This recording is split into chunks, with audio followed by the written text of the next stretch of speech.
Hello बच्चों, objective series जो biology का हम चला रहे हैं उसमें फिर हम नेक्स्ट वीडियो लेके आ गए अपना। उम्मीद करते हैं कि आप लोग इससे पीछे वाला वीडियो जितना है आप लोग याद कर ले ये होइएगा, और याद करना ही ज़रूरी है। आप सुन लीजिएगा, इसको देख लीजिएगा, याद नहीं होगा उसको कॉपी में लिखिए।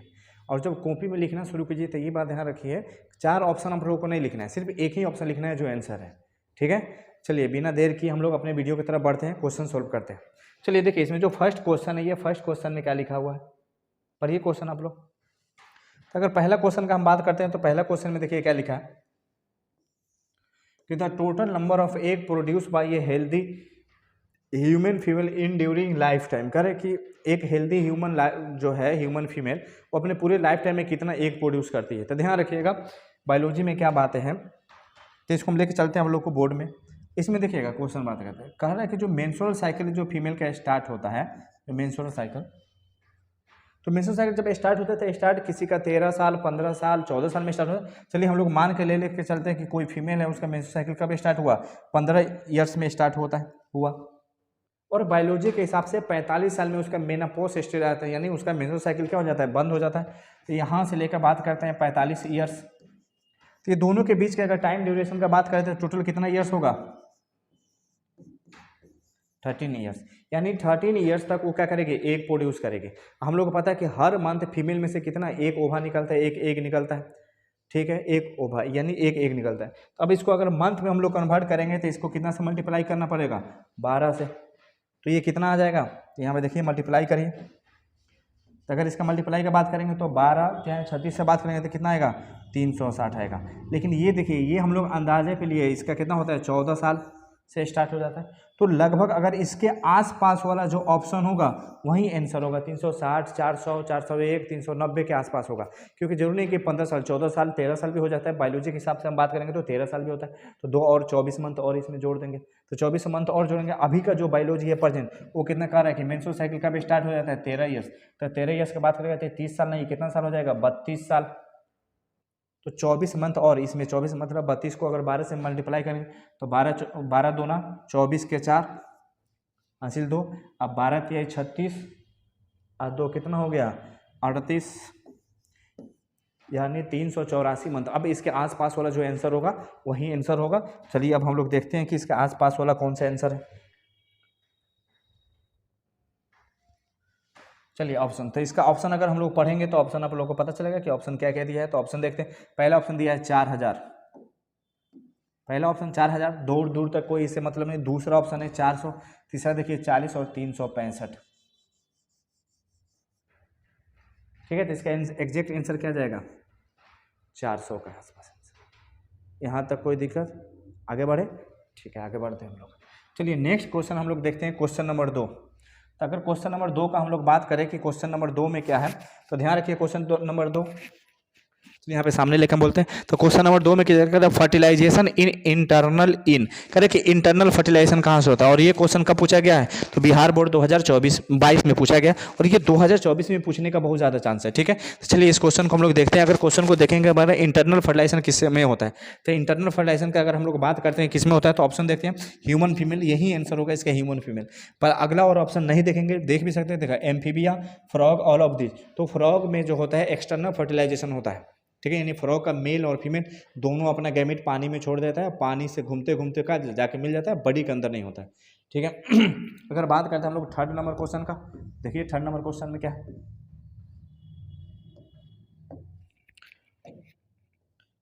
थर्ड नंबर अगर क्वेश्चन का हम लोग बात करेंगे तो इसमें देखिए ये भी क्वेश्चन कब पूछा है, 2019 में पूछा गया। द एंटेरियर पोर्शन, एंटेरियर का मतलब होता है आगे वाला, फ्रंट वाला पोर्शन। ठीक है, कह रहे the anterior portion of sperm is covered by a cap like structure is known as. कह रहे जो स्पर्म का इंटीरियर पोर्शन होता है ये एक कैप लाइक स्ट्रक्चर से कवर्ड रहता हुआ, घिरा हुआ रहता है, उसका नाम क्या है। ठीक है, तो नाम देखिए, पहला लिखा है एक्रोजोम, दूसरा लिखा है मेसोजोम, तीसरा लिखा है ईपीजोम, चौथा लिखा है राइबोजोम। तो इसका कौन सा स्ट्रक्चर होता है, एक्रोजोम। जो स्पर्म का जो ऊपर वाला स्ट्रक्चर होता है उसको हम लोग क्या बोलते हैं, एक्रोजोम बोलते हैं। यहाँ तक कोई दिक्कत। चलिए अगला क्वेश्चन हम लोग देखते हैं, क्वेश्चन नंबर 4। अगर क्वेश्चन नंबर 4 का बात करते हैं, how many sperm will form from 1 secondary spermatocyte. कह कि 1 सेकेंडरी स्पर्मेटोसाइट से कितना स्पर्म बनेगा। ठीक है, 1 सेकेंडरी स्पर्मेटोसाइट से कितना स्पर्म बनेगा। चलिए इसको हम लोग थोड़ा सा डिटेल में देख लेते हैं। तो अगर 1 सेकेंडरी स्पर्मेटोसाइट का बात करते हैं तो हम लोग यहाँ पे देखिएगा, अगर हम लोग क्या लेते हैं, मेल जर्म सेल,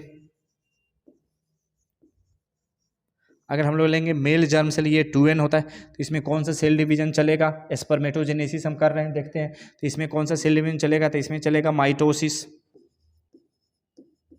कौन सा सेल डिवीजन इसमें चलेगा? तो इसमें अगर सेल डिवीजन का हम लोग बात करते हैं तो इसमें चलेगा मेरा माइटोसिस सेल डिवीजन। तो कितना सेल बनेगा? 2 सेल बनेगा। इसका हम लोग को नाम है प्राइमरी स्पर्मेटोसाइट, 2 प्राइमरी स्पर्मेटोसाइट बनेगा। अब इस प्राइमरी स्पर्मेटोसाइट में क्या चलेगा? फिर से चलेगा मियोसिस 1। अगर प्राइमरी स्पर्मेटोसाइट का बात करते हैं तो इसमें चलेगा मियोसिस 1, इसमें भी चलेगा। प्राइमरी स्पर्मेटोसाइट है तो इसमें मियोसिस 1 चलेगा। एक का लेके चलते हैं, देख लेते हैं। तो इसमें 2 पीस मेरा सेल बनेगा, 2 का नाम है secondary spermatocyte, secondary spermatocyte, 2 secondary spermatocyte चलेगा। फिर इसमें मियोसिस 2, इसमें मियोसिस 2, जितना सेकेंडरी स्पर्मेटोसाइट है सब में मियोसिस 2 चलेगा। एक हम लोग करके देख लेते हैं। तो इसमें जब मियोसिस 2 चलेगा, तो इसमें जब मियोसिस 2 चलेगा तो क्या बनेगा? स्पर्मेटिड। एक स्पर्मेटिड जो है,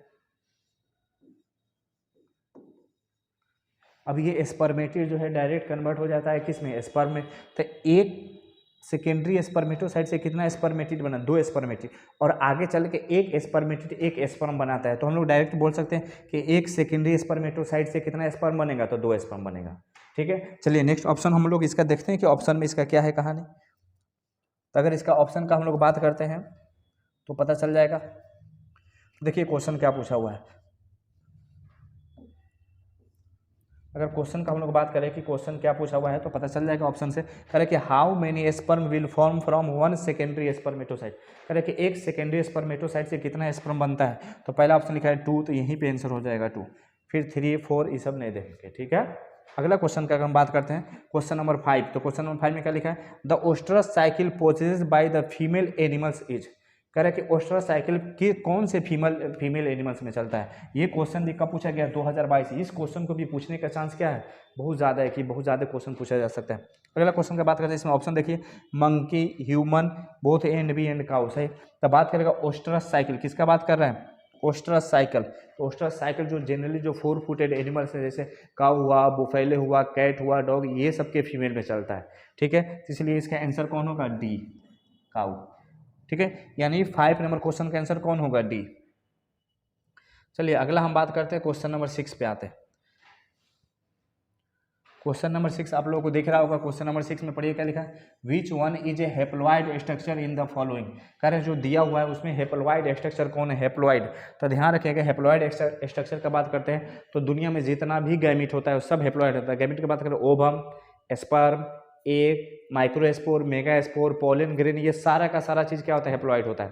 ठीक है, अगर गैमीट तो हेप्लॉइड होता है। तो हेप्लॉइड का मतलब क्या होता है? हेप्लॉइड का आपको बात करते हैं, हेप्लॉइड मतलब एन। तो पहला लिखा है जाइगोट, ये तो 2n होता है, हम लोग पढ़े हैं जाइगोट 2n। दूसरा बात करें ओवम, हाँ ये गैमीट, ये आंसर हो जाएगा। अगला बात करें गैमीट, ये भी आंसर होगा। अगला बात क्या है? बी एंड सी, तो इसलिए आंसर कौन होगा? डी। गैमीट तो डायरेक्ट गैमीट लिख दिया। ओवम तो हमको पता है ओवम क्या होता है? हेप्लॉइड होता है। अगला क्वेश्चन का अगर हम लोग बात करते हैं, क्वेश्चन नंबर 7। क्वेश्चन नंबर 7 में देखिएगा, the rupture of the follicle and the discharge of ओवा इज कॉल्ड। कह रहा है कि जो ग्रेफियन फॉलिकल होता है, डायरेक्ट ग्रेफियन फॉलिकल नहीं, सिर्फ फॉलिकल, कह रहा है फॉलिकल का ब्रेक होकर ओवा का निकलना क्या कहलाता है? हम पढ़ाए थे आप लोगों को कि जो LH हार्मोन एक्ट करता है तो वहाँ से निकलता है, इस प्रोसेस को ओवुलेशन बोलते हैं। इस प्रोसेस को हम लोग क्या बोलेंगे? ओवुलेशन। इसलिए आंसर क्या जाएगा इसका? सी। पहला ऑप्शन देखिए कोपुलेशन, कंजुगेशन, ये सब नहीं है, आंसर क्या जाएगा? सी। तो इसी का मतलब क्या हुआ? ये क्वेश्चन आपको देखिएगा तो ये भी क्वेश्चन किसी न किसी एग्जाम में क्या किया गया है? पूछा गया है। अगला क्वेश्चन का अगर हम लोग बात करते हैं तो अगला क्वेश्चन क्या लिखा है? 8 नंबर क्वेश्चन करेंगे, which of the following implant the lining of uterus. कि यूट्रस में कौन इम्प्लांट करता है? तो हम लोग पता है जब फर्टिलाइजेशन हो जाता है फीमेल में, ह्यूमन के फीमेल में, तो जब जाइगोट बन जाता है, जाइगोट कहाँ बनता है? फैलोपियन ट्यूब में बनता है। जाइगोट बनने के बाद जाइगोट में डिवीजन हो जाएगा तो उसमें जो सेल बनता है उसको ब्लास्टोमियर बोलते हैं, और सेल का डिवीजन शुरू हो जाता है, तो ब्लास्टुला, मोरुला, गेस्टुला ये सब बनता है। करेंगे कौन सा स्टेज जाके यूट्रस में मतलब क्या करता है? इम्प्लांट करता है। तो आंसर आप लोग याद रखिए, पहला लिखा है मोरुला, दूसरा गेस्टुला, जाइगोट, इसलिए कौन सा? तो मोरुला। तो जो मोरुला स्टेज है जाइगोट को, वहीं जाके क्या करता है? इम्प्लांट करता है। ये क्वेश्चन का बात करते हैं, ये भी क्वेश्चन कब पूछा गया है? 2022 में, यानी 2024 में पूछने का बहुत ज़्यादा चांस है इस क्वेश्चन का। ठीक है, ये क्वेश्चन कब पूछा जाएगा तो ध्यान रखिएगा। क्वेश्चन हम लेके आते हैं, क्वेश्चन का which of the following implant the lining of uterus, कि यूट्रस के लाइनिंग में कौन इम्प्लांट करेगा, तो कौन इम्प्लांट करेगा, तो मोरूला। इस क्वेश्चन 2022 में पूछा है, 2024 में भी पूछने का आंसर चांस इसका क्या है, बहुत ज़्यादा है। चलिए अगला क्वेश्चन हम लेके आते हैं।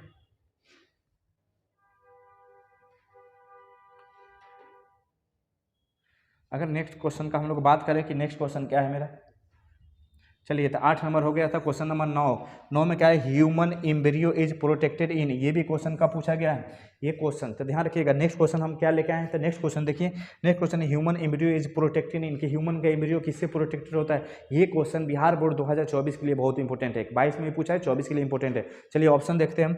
ऑप्शन क्या है, एलेंटोइस, एमनियोटिक कैविटी, आंसर यही हो जाएगा एमनियोटिक कैविटी। अगला पुलर कैविटी, पेरिटोनियल कैविटी नहीं होगा, तो आंसर क्या होगा, एमनियोटिक कैविटी। ठीक है, अगला बात हम लोग देखते हैं, कर रहा था transformation of spermatid into sperm. 10 number question में क्या कर रहा है कि transformation of spermatid into sperm. हम बताए थे कि एक एस्पर्मेटिड एक एस्पर्म बन जाता है, इस प्रोसेस को हम लोग क्या बोलते हैं, तो इस प्रोसेस को हम लोग बोलते हैं एस्पर्मेटोजेनेसिस। ये आंसर नहीं होगा, एस्पर्मियोजेनेसिस ये आंसर हो जाएगा। एस्पर्मेटिड से एस्पर्म का बनना क्या कहलाता है, तो एस्पर्मेटिड से एस्पर्म का बनना कहलाता है एस्पर्मियोजेनेसिस। ठीक है, चलिए ये वीडियो का बात हम लोग यहीं पे ख़त्म करते हैं। उम्मीद करते हैं कि आप लोग नेक्स्ट वीडियो जब तक आप लोग देखिएगा, इस पूरे को क्या कर लीजिएगा, याद करके रखिएगा कि बहुत इंपॉर्टेंट इसमें क्वेश्चन किया गया है। ठीक है, चलिए मिलते हैं नेक्स्ट वीडियो में।